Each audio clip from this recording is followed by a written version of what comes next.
Hello बच्चों, तो चलिए इस प्रश्न को पढ़ते हैं। यदि वर्गमूल 1 माइनस एक्स की घात 6 प्लस वर्गमूल 1 माइनस वाई की घात 6 बराबर a गुणा एक्स की घात 3 माइनस वाई की घात 3, तो सिद्ध कीजिए कि डी वाई बट्टा डी एक्स बराबर एक्स स्क्वायर बट्टा वाई स्क्वायर गुणा वर्गमूल 1 माइनस वाई की घात 6 बट्टा 1 माइनस एक्स की घात 6। तो यहाँ पे देखो, हमें सिद्ध करके दिखाना है कि डी वाई बट्टा डी एक्स का मान ये आएगा। ठीक है, तो प्रश्न में आगे बढ़ने से पहले इस प्रश्न से संबंधित जो मुख्य अवधारणा है उसकी हम चर्चा कर लेते हैं। तो देखो, मुख्य अवधारणा क्या हो जाएगी। हम यहाँ से देखो कुछ त्रिकोणमिति से संबंधित सूत्र जानते हैं कि कोस ए प्लस में कोस बी, इसका सूत्र किसके बराबर होता है? 2 कोस ए प्लस बी बट्टा में 2 कोस ए माइनस बी बट्टा में 2, ये होता है सूत्र। साथ ही साथ देखो, हम एक सूत्र ये भी जानते हैं कि साइन ए माइनस साइन बी, इसका सूत्र क्या होता है? 2 कोस ए प्लस बी बट्टा में 2 साइन ए माइनस बी बट्टा 2, ये होता है सूत्र। तो अब देखना ध्यान से, जो हमें दिया हुआ है वो लिख लेते हैं। सबसे पहले सवाल में बताया हुआ क्या है? वर्गमूल 1 माइनस एक्स की घात 6 लिखा हुआ है ना, तो इसको हम कैसे लिख सकते हैं? एक्स की घात 3 का स्क्वायर लिख सकते हैं। फिर देखो, प्लस में वर्गमूल में 1 माइनस वाई की घात 6 है, तो उसको हम वाई की घात 3 का स्क्वायर लिख सकते हैं। बराबर में ए गुणा में यहाँ पर एक्स की घात 3 है, माइनस में वाई की घात 3 है। तो हम यहाँ पर देखो कुछ प्रतिस्थापन कर लेते हैं। एक्स की घात 3 को एक बार के लिए हम साइन ए बोल देते हैं, और वाई की घात 3 को हम एक बार के लिए साइन बी बोल देते हैं। तो ऐसा करने से क्या होगा? देखो, यहाँ पर इनके मान रख ले हम। तो यहाँ पे देखो, वर्गमूल में 1 माइनस साइन स्क्वायर बन गया ना, और यहाँ पर प्लस में वर्गमूल में 1 माइनस साइन स्क्वायर भी बन गया। बराबर में ए गुणा में यहाँ पर साइन ए माइनस में साइन भी आ गया। ठीक है, तो अब हम जानते हैं 1 minus sine square theta cos square theta होता है। तो वर्गमूल के अंदर यहाँ पे पहले कोस स्क्वायर आएगा, तो वर्गमूल हटाएंगे तो यहाँ पे केवल कोस ए बच गया।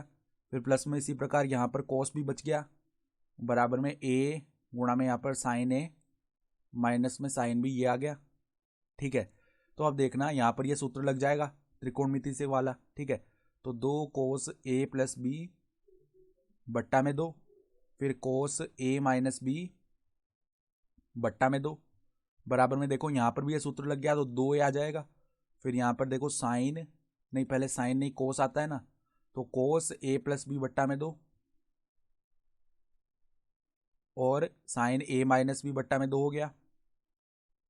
तो ऐसा करने से क्या हो जाएगा कि कॉस, ये वाला जो पद है कोस ए प्लस बी बट्टा 2 और कोस ए प्लस बी बट्टा 2, ये तो दोनों से विभाजित हो गया, दोनों ओर से। ठीक है, और यहाँ से 2 से ये 2 भी एक बार विभाजित हो गया। तो अभी साइन ए माइनस बी बट्टा 2 को उस तरफ लेके जाते हैं, तो कोस थीटा बट्टा साइन थीटा क्या होता है? कोट थीटा होता है। तो यहाँ पर भी क्या बन जाएगा? कोट ए माइनस बी बट्टा 2, और ये बराबर आ जाएगा किसके? किसके बराबर आ जाएगा? ए के बराबर, क्योंकि यहाँ पर केवल ए ही बचा हुआ है। ठीक है, तो अगर हम a माइनस बी बट्टा 2 का मान निकालें तो वो किसके बराबर आएगा? कोट इनवर्स a के बराबर आ जाएगा। तो अगर हम यहाँ से a माइनस बी का मान निकालें तो वो 2 कोट इनवर्स a आ जाएगा ना। ठीक है, तो ये मान बन गया है। अब देखना, हम a और b के मान रख लेते हैं। चूंकि हमने x की घात 3 को क्या बोला था? साइन ए बोला था। तो अगर यहाँ से हम देखो a का मान निकालें तो वो किसके बराबर आ जाएगा? साइन इनवर्स x की घात 3। ठीक है, और अगर b का मान निकाले तो वो क्या आ जाएगा? साइन इनवर्स y की घात 3। तो ये दोनों मान उठा करके अब रख लेते हैं हम। तो अब देखना, साइन इनवर्स x की घात 3 माइनस में साइन इनवर्स y की घात 3 बराबर में क्या है? 2 कोट इनवर्स है। तो अब हम क्या करते हैं? दोनों तरफ कर लेते हैं x के सापेक्ष अवकलन। तो पहले तो देखो, साइन इनवर्स x का अवकलन होता है 1 बटा वर्गमूल 1 माइनस एक्स स्क्वायर। तो उसी प्रकार यहाँ पे अवकलन किया तो 1 बट्टा में वर्गमूल 1 माइनस, देखो x की जगह x की घात 3 लिखा हुआ है, तो इसका स्क्वायर करेंगे तो x की घात 6 आ जाएगा। अब श्रृंखला नियम से x की घात 3 का पुनः अवकलन होगा, जो कि 3x स्क्वायर आ जाएगा। ठीक है, फिर माइनस में देखो यहाँ पर भी इसी प्रकार अवकलन करते हैं, तो 1 बट्टा वर्गमूल 1 माइनस वाई की घात 6 आएगा। फिर y की घात 3 का श्रृंखला नियम से पुनः अवकलन किया तो 3y स्क्वायर। फिर y का पुनः अवकलन होगा श्रृंखला नियम से, तो dy बट्टा dx आ जाएगा।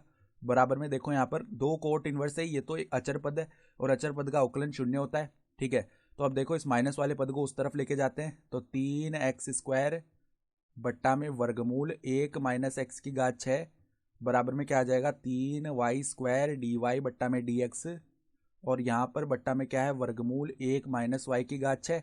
तो 3 से 3 दोनों तरफ क्या हो गया? विभाजित हो गया। तो अब अगर हम dy बट्टा dx का मान निकालें ना, तो वो किसके बराबर आ जाएगा, dy बट्टा dx बराबर में यहाँ पर देखो, यहाँ पर ये वाई स्क्वायर उस तरफ नीचे चला जाएगा गुणा में, तो एक्स स्क्वायर बट्टा वाई स्क्वायर आ गया, और वर्गमूल 1 माइनस वाई की घात 6 उस तरफ ऊपर चला जाएगा गुणा में, अर्थात देखो क्या बन गया, एक्स स्क्वायर बट्टा वाई स्क्वायर, वर्गमूल के अंदर क्या आ जाएगा हमारे पास, वर्गमूल के अंदर देखो ये वाला पद आ जाएगा अब 1 माइनस वाई की घात 6 बट्टा में 1 माइनस एक्स की घात 6, और यही हमें देखो सवाल में यहाँ पे सिद्ध भी करना था, ठीक है। तो हम क्या लिख सकते हैं, इति सिद्धम, तो यहाँ पे देखो इति सिद्धम, अर्थात दी गई अवधारणा के आधार पर हमने सिद्ध करके दिखा दिया। तो आशा करता हूँ कि आपको ये प्रश्न समझ में आया होगा। धन्यवाद।